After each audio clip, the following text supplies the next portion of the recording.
श्री जगन्नाथपुरी की सत्य घटना। श्री जगन्नाथपुरी से 10 कोस दूर पीपली चटी ग्राम में रघु केवट का घर था।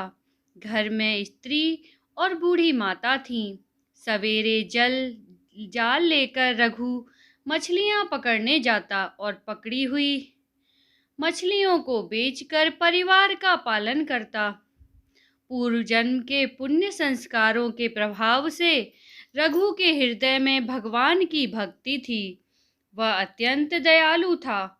मछलियां जब उसके जाल में आकर तड़पने लगती, तब उसका चित्त व्याकुल हो जाता। उसे अपने कार्य पर ग्लानि होती, परंतु जीवन निर्वाह का दूसरा कोई साधन न होने से वह अपने व्यवसाय को छोड़ नहीं पाता था। रघु ने एक अच्छे गुरु से दीक्षा ले ली थी। गले में तुलसी की कंठी बांध ली थी। सवेरे स्नान करके भगवान का जप करता था। भागवत सुनना और सत्संग में जाना उसका दैनिक कार्य हो गया था। इन सब से उसका अंतःकरण धीरे धीरे शुद्ध हो गया। जीव मात्र में भगवान विराजमान हैं, यह बात उसकी समझ में आने लगी। जीव हिंसा से उसे अब तीव्र विरक्ति होने हो गई। रघु के लिए मछली पकड़ना बहुत ही क्लेशदायक हो गया। उसने इस काम को छोड़ दिया। कुछ दिन तो भर के संचित अन्न से काम चला, पर संचय था ही कितना। उपवास होने लगा। घर में त्राही त्राही मच गई। पेट की ज्वाला तथा माता और स्त्री के तिरस्कार से व्याकुल होकर रघु को फिर से जाल उठाना पड़ा। वह स्वयं तो भूख से प्राण दे सकता था, पर वृद्धा माता और पत्नी का कष्ट उससे सहा नहीं जाता था। पछताता भगवान से प्रार्थना करता। मछली के स्वर। एक दिन वह तालाब पर गया। जाल डालने पर एक बड़ी सी लाल मछली उसमें आई और जल से निकालने पर तड़पने लगी। रघु का हृदय छटपटा उठा। स्मरण आया कि सभी जीवों में भगवान है। तड़पती मछली में स्पष्ट उसे भगवान प्रतीत होने लगे। उसी समय उसे माता और पत्नी की भूख आकृति का स्मरण हुआ। दुखी व्याकुल रघु ने मछली को जाल से निकालकर पकड़ा और कहने लगा, मत्स्य रूपधारी हरि, मेरे दुख की बात सुनो। तुम्ही ने मुझे धीवर बनाया है। जीवों को मारकर पेट भरने के सिवा और कोई दूसरा उपाय मैं जीवन का निर्वाह नहीं जानता।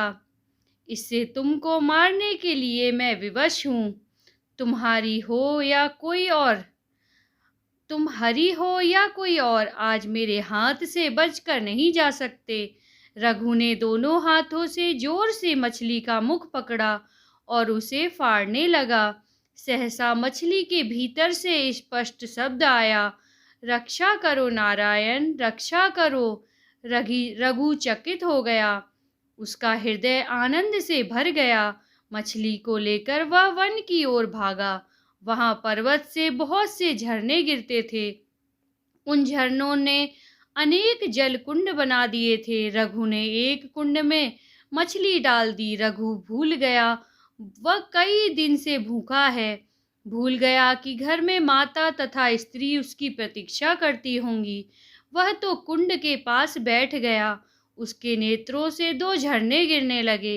वह भरे कंठ से कहने लगा, मछली के भीतर से मुझे तुमने नारायण नाम सुनाया, अब तुम दर्शन क्यों नहीं देते? तुम्हारा स्वर इतना मधुर है तो तुम्हारी छवि कितनी सुंदर होगी। मैं तुम्हारा दर्शन पाए बिना अब यहाँ से उठूंगा नहीं। ब्राह्मण वेश में भगवान रघु को वहाँ बैठे बैठे 3 दिन हो गए। नारायण नारायण रट लगाए था।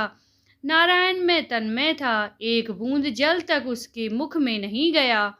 दिन और रात का उसे पता ही नहीं था। भक्ति की सदा खोज खबर रखने वाले भगवान एक वृद्ध ब्राह्मण के वेश में वहां आए और पूछने लगे, अरे तपस्वी, तू कौन है? तू इस निर्जन वन में क्यों आया? कब से बैठा है यहाँ? तेरा नाम क्या है? रघु का ध्यान टूटा। उसने ब्राह्मण को प्रणाम करके कहा, महाराज, मैं कोई भी हूँ, आपको मुझसे क्या प्रयोजन है? बातें करने से मेरे काम में विघ्न पड़ता है। आप पधारें। ब्राह्मण ने तनिक हंसकर कहा, मैं तो चला जाऊंगा, पर तू सोच तो सही कि मछली भी कहीं मनुष्य की बोली बोल सकती है। तुझे भ्रम हो गया है। जब कुछ उस समय मछली में है ही नहीं, तब तुझे किसके दर्शन होंगे? तू यहाँ व्यर्थ क्यों बैठा है? घर चला जा। रघु तो ब्राह्मण की बात सुनकर चौंक पड़ा। उसने समझ लिया कि मछली की बात जानने वाले या सर्वज्ञ मेरे प्रभु ही हैं। वह बोला, भगवन, सब जीवों में परमात्मा ही है, यह बात मैं जानता हूँ। मछली के शरीर में से वही बोलने वाले हैं। मेरा बड़ा पापी हूँ, जीवों की हत्या की है मैंने। क्या इसी से आप मेरी परीक्षा ले रहे हैं? आप ही तो नारायण हैं। आप प्रकट होकर मुझे दर्शन क्यों नहीं देते? मुझे क्यों तरसा रहे हैं? नाथ चतुर्भुज रूप में दर्शन भक्त की प्रेम भरी प्रार्थना सुनकर कृपा सागर प्रभु अपने दिव्य चतुर्भुज रूप में प्रकट हो गए। रघु तो एकटक देखता रह गया। उस लावण्य राशि को वह आंसू बहाता हुआ प्रभु के चरणों में लौटने लगा। भगवान ने उसे भक्ति का आशीर्वाद देकर और भी वर मांगने को कहा। रघु ने हाथ जोड़कर कहा, प्रभु, आपके दर्शन हो गए और आपने भजन का आशीर्वाद दे दिया। फिर अब मांगने को क्या रहा? परंतु आपकी आज्ञा है तो मैं एक छोटी सी वस्तु मांगता हूँ। जाति से धीवर हूँ, मछली मारना मेरा पैतृक स्वभाव है। मैं यही वरदान मांगता हूँ कि मेरा यह स्वभाव छूट जाए। पेट के लिए भी मैं कभी हिंसा ना करूँ। अंत समय में मेरी जीभ आपका नाम रटती रहे और आपका दर्शन करते हुए मेरे प्राण निकले। भगवान ने रघु पर हाथ रखकर तथास्तु कहा और अंतर्ध्यान हो गए। रघु वचन से आत्मा भगवान का दर्शन पाकर रघु संपूर्ण बदल गया। वह भगवान नाम कीर्तन करता हुआ घर आया। गांव के लोगों ने उसे धिक्कारा कि माता और स्त्री को निराधार छोड़कर वह भाग गया था। दया करके गांव के जमींदार ने बेचारी स्त्रियों के लिए अन्न का प्रबंध कर दिया था। रघु ने इसे भगवान की दया ही मानी। यदि वह घर पर रहता तो जमींदार या कोई भी एक छटाक अन्न देने वाला नहीं था।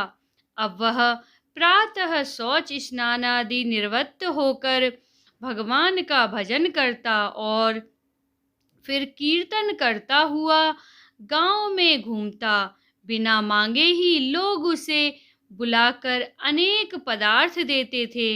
इस प्रकार अनायास उसका तथा परिवार का पालन पोषण होने लगा। उसकी माता तथा स्त्री भी अब भजन में लग गईं।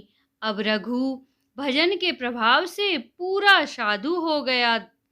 दिन रात उसका मन भगवान में लगा रहता था। वह नाम कीर्तन करते करते बेसुध हो जाता था। अब रघु की स्थिति ऐसी हो गई कि उनके मुख से जो निकल जाता वही सत्य हो जाता। वे वचन सिद्ध महात्मा माने जाने लगे। दूर दूर से नाना प्रकार की कामना वाले स्त्री पुरुषों की भीड़ आने लगी। रघु इस प्रपंच से घबरा गए। मान प्रतिष्ठा उन्हें विष सी लगती थी। घर छोड़कर वे अब निर्जन वन में रहने लगे और 24 घंटे केवल भजन में ही बिताने लगे। एक दिन रघु को लगा कि मानो नीलांचल नाथ श्री जगन्नाथ जी उनसे भोजन मांग रहे हैं। इससे उन्हें बड़ा आनंद हुआ। भोजन सामग्री कर उन्होंने कुटिया का द्वार बंद कर लिया। भक्तों के बुलाते ही भाव के भूखे श्री जगन्नाथ प्रकट हो गए और रघु के हाथों से भोजन करने लगे। भोग मंडप में तर्पण उधर उसी समय नीलांचल में श्री जगन्नाथ जी के भोखंड में पुजारी ने नाना प्रकार के पकवान सजाए। श्री जगन्नाथ जी के मंदिर में भोग मंडप अलग है, भोग मंडप में एक दर्पण लगा है। उस दर्पण में जगन्नाथ जी के श्री विग्रह का जो प्रतिबिंब पड़ता है उसी को नैवेद्य चढ़ाया जाता है। सब सामग्री आ जाने पर पुजारी जब भोग लगाने लगा तब उसने देखा कि दर्पण में प्रतिबिंब तो पड़ता ही नहीं है। दर्पण जहाँ का तहाँ है, बीच में कोई आड़ भी नहीं थी, पर प्रतिबिंब नहीं पड़ रहा था। घबराकर वह राजा के पास गया। उसने कहा, महाराज, नैवेद्य में कुछ दोष होना चाहिए। श्री जगन्नाथ स्वामी उसे स्वीकार नहीं कर रहे हैं, अब क्या किया जाए? श्रद्धालु राजा ने स्वयं देखा कि दर्पण में प्रभु का प्रतिबिंब नहीं पड़ता। उन्हें बड़ा दुख हुआ। वे कहने लगे, पता नहीं मुझसे क्या अपराध हो गया कि मेरी सामग्री से अर्पित भोग प्रभु स्वीकार नहीं करते। मुझसे कोई अपराध हुआ हो तो प्रायश्चित करने को मैं तैयार हूँ। राजा का स्वप्न। राजा प्रार्थना करते हुए दुखी होकर भगवान के गरुड़ ध्वज के पास जाकर भूमि पर ही लेट गए। भगवान की लीला से लेटते ही उन्हें तंद्रा आ गई। उन्होंने स्वप्न में देखा कि प्रभु कह रहे हैं, राजा, तेरा कोई अपराध नहीं है, तू दुखी मत हो, मैं नीलांचल में था ही नहीं, तब प्रतिबिंब में किसका पड़ता? मैं तो इस समय पीपली चटी ग्राम में अपने भक्त रघु केवट की झोपड़ी में बैठा हूँ, उसके हाथ से भोजन कर रहा हूँ। वह जब तक नहीं छोड़ता, मैं यहाँ आकर तेरा नैवेद्य कैसे स्वीकार कर सकता हूँ? यदि तू मुझे यहाँ बुलाना चाहता है तो मेरे उस भक्त को उसकी माता तथा स्त्री के साथ यहाँ ले आ, यही उनके रहने की व्यवस्था कर। राजा का स्वप्न टूट गया। वह एकदम उठ खड़े हुए, घोड़े पर बैठकर शीघ्रता से पीपली चटी पहुँचे। पूछ पूछ कर रघु केवट की झोपड़ी का पता लगाया। जब कई बार पुकारने पर भी द्वार ना खुला, तब द्वार बल लगाकर स्वयं खोला। उन्होंने कुटिया का दृश्य देखते ही वे मूर्ति की भांति हो गए। रोमांचित शरीर रघु सामने भोजन रखे किसी को ग्रास दे रहा है। रघु दिखता है, अन्न दिखता है, ग्रास दिखता है, पर ग्रास लेने वाला मुख नहीं दिखता। राजा चुपचाप खड़े रहे। वह अज्ञात मुख तो जिसे कृपा करके वह देखना चाहे वही बड़भागी देख सकता है। सहसा प्रभु अंतर ध्यान हो गए। रघु जल से निकाली मछली की जल्दी ठीक हो जाएं। जिस दिन वे पूरी तरह से ठीक होते हैं उस दिन जगन्नाथ यात्रा निकलती है, जिसके दर्शन हेतु असंख्य भक्त उमड़ते हैं। जय श्री जगन्नाथ।